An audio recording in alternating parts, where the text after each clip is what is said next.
everyone, welcome back to Ease English. In today's video, we will learn a lot of new and advanced daily use smart English sentences which are very useful in our day-to-day life. To be a fluent speaker, you have to watch the whole video and do practice with me.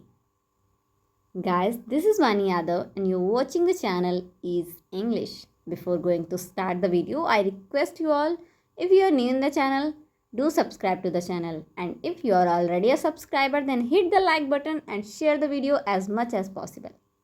So without further ado, let's begin. First sentence, तुम किस बात के लिए दुखी हो? पूछिए. Why are you sad for? Why are you sad for? For example, आपके घर में आपकी छोटी बहन है, वो काफ़ी दुखी बैठी है. आप उसके पास आते हो और पूछते हो ना कि तुम किस बात से दुखी हो, क्या हो गया, क्यों गुस्सा हो. तो इन सब के लिए आप सिंपली एक सेंटेंस बोलिए.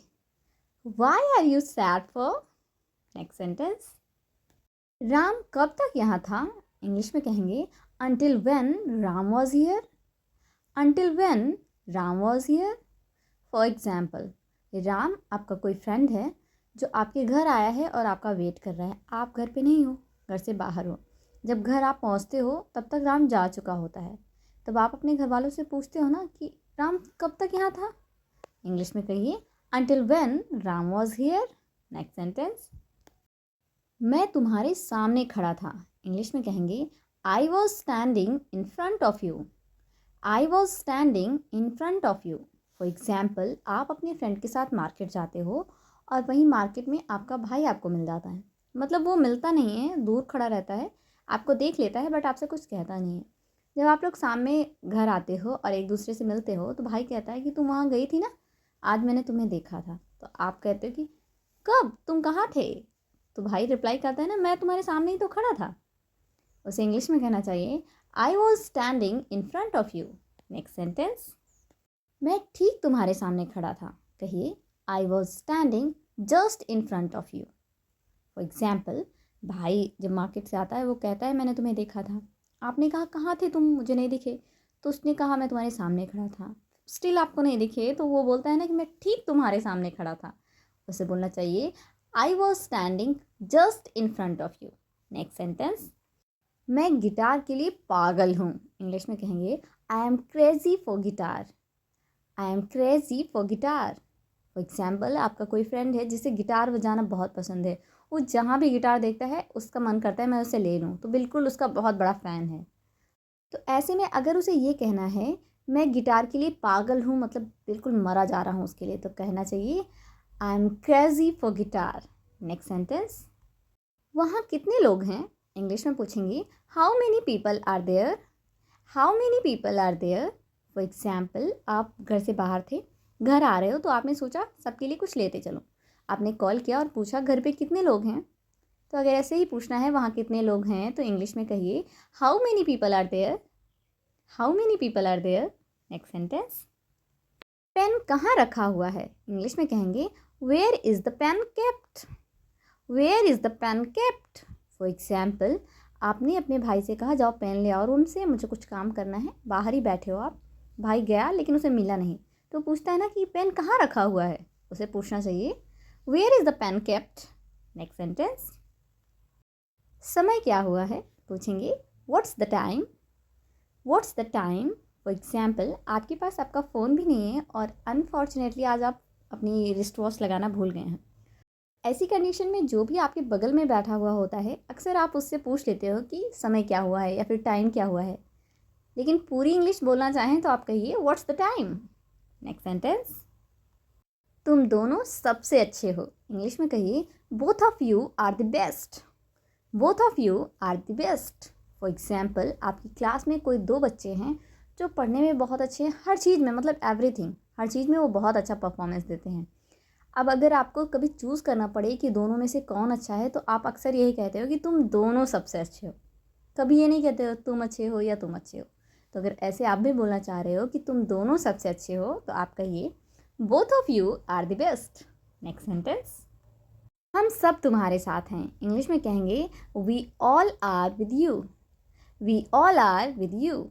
फॉर एग्जाम्पल, आपका कोई दोस्त है जिसके साथ कुछ मिसहैप हो गया है, कुछ अनफॉर्चुनेटली उसके साथ कुछ बुरा हो गया है, तो आप सभी लोग उसको सपोर्ट देते हो, उसका सपोर्ट सिस्टम बन के खड़े होते हो और बोलते हो हम सब तुम्हारे साथ हैं, तुम बिल्कुल परेशान मत हो, कोई भी हेल्प चाहिए तो हमें बताना। तो अगर ऐसा कहना चाह रहे हो हम सब तुम्हारे साथ हैं, इंग्लिश में कहेंगे we all are with you. We all are with you. Next sentence, मैं तुम्हारा कौन हूँ, इंग्लिश में कहेंगे who am I to you. Who am I to you. For example, कोई आपके घर में पर्सन आया, कोई रिलेटिव आया, थोड़ा दूर के रिश्तेदार हैं, तो आप उन्हें वेलकम करते हो, उसके बाद जब थोड़ी बातें करते हो उसके बाद आप उनसे पूछते हो और आप मुझे ये बताओ कि मेरा आपसे क्या रिलेशन होगा, मैं आपका कौन हूँ। तो अगर ऐसा पूछना है मैं तुम्हारा कौन हूँ, पूछिए who am I to you. Who am I to you. Next sentence, मेरे साथ रहो, इंग्लिश में कहेंगे be with me. Be with me. For example, रात में लाइट चली गई, अब आपको बहुत डर लग रहा है, तो आप अपनी सिस्टर से बोलती हो ना कहीं जाना मत, मेरे साथ रहो। आप उसको कहिए be with me, don't go anywhere. Next sentence, अपने दोस्त से बात करो, इंग्लिश में कहेंगे talk to your friend. Talk to your friend. For example, आप बीमार हो और इस वजह से आप स्कूल नहीं जा पाए, तो जब आपको स्कूल का होमवर्क करना हुआ तो आपको प्रॉब्लम हुई क्योंकि आपको पता ही नहीं क्या कराया गया। तो मम्मा सजेशन देती है कि अपने दोस्त को फ़ोन करो, उससे बात करो। तो अगर मम्मा को ये कहना है अपने दोस्त से बात करो, तो उन्हें कहना चाहिए talk to your friend, he will help you. Next sentence, किसी दोस्त को मत छोड़ो, इंग्लिश में कहेंगे don't leave any friend. Don't leave any friend.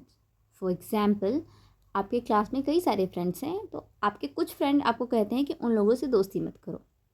ये बात आपको समझ में नहीं आती, आप आते हो घर अपनी मम्मा को बताते हो, तो मम्मा आपको समझाती है कि बेटा सभी से दोस्ती रखो, किसी दोस्त को छोड़ो मत, फ्रेंड्स सब अच्छे होते हैं। तो वो आपको एज अ पॉजिटिव सेंस वो सिखाती हैं कि सभी दोस्त अच्छे होते हैं, किसी दोस्त को मत छोड़ो। तो उन्हें इंग्लिश में कहना चाहिए don't leave any friend. Next sentence, मेरे बारे में सोचो, इंग्लिश में कहेंगे think about me. Think about me. For example, आपका फ्रेंड है, आपने उसे कॉल किया, पूछा क्या कर रहे हो, तो आपका फ्रेंड कह रहा है कुछ नहीं बस बैठा हूँ, तो आप कहते हो ना कि कुछ कर लो। अब सामने वाला पूछता है क्या करें, तो आप कहते हो कुछ नहीं है तो मेरे बारे में सोचो। कहिए think about me. Next sentence, मुझे तुम्हें कुछ बताने दो, इंग्लिश में कहेंगे let me tell you something. Let me tell you something. For example, आपका दोस्त है, बहुत बात करता है, आप उससे कह रहे हो कि थोड़ा रुको मैं तुम्हें कुछ बताना चाहती हूँ, लेकिन वो कंटिन्यूअस बोलता ही जा रहा है, तो आप कह देते हो ना कि मुझे तुम्हें कुछ बताना है, थोड़ा वेट करो, मुझे बताने तो दो। तो अगर ऐसा कहना है मुझे तुम्हें कुछ बताने दो, आप इंग्लिश में कहिए let me tell you something. Next sentence, इस परेशानी का हल निकालो, इंग्लिश में कहेंगे find out the solution of this problem. Find out the solution of this problem. For example, आपके पास कोई प्रॉब्लम है, मतलब किसी बात को लेकर आप बहुत परेशान हो और बैठे हो, तभी आपका दोस्त आ जाता है और पूछता है क्या हुआ, तो आप उसे पूरी बात बताते हो कि ये प्रॉब्लम है, और उसके बाद आप कहते हो नहीं यार कुछ सजेशन दो ना, इस प्रॉब्लम का कुछ हल निकालो। आप उसको इंग्लिश में कहिए find out the solution of this problem. Find out the solution of this problem. Next sentence, मुझे देखने दो, इंग्लिश में कहेंगे let me see. Let me see. For example, आपका भाई है, कोई प्रॉब्लम सॉल्व कर रहा है मैथ्स की और उससे सॉल्व नहीं हो पा रही है, तो काफ़ी देर से वो परेशान है, तब आप कहते हो ना अच्छा रुको मुझे देखने दो, आप कहिए वेट लेट मी सी। नेक्स्ट सेंटेंस, नाक साफ करो, इंग्लिश में कहेंगे blow your nose. Blow your nose.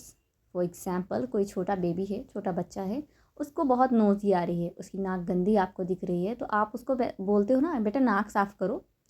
तो अगर ये कहना है नाक साफ करो, आप उसको इंग्लिश में कहिए ब्लो योर नोज।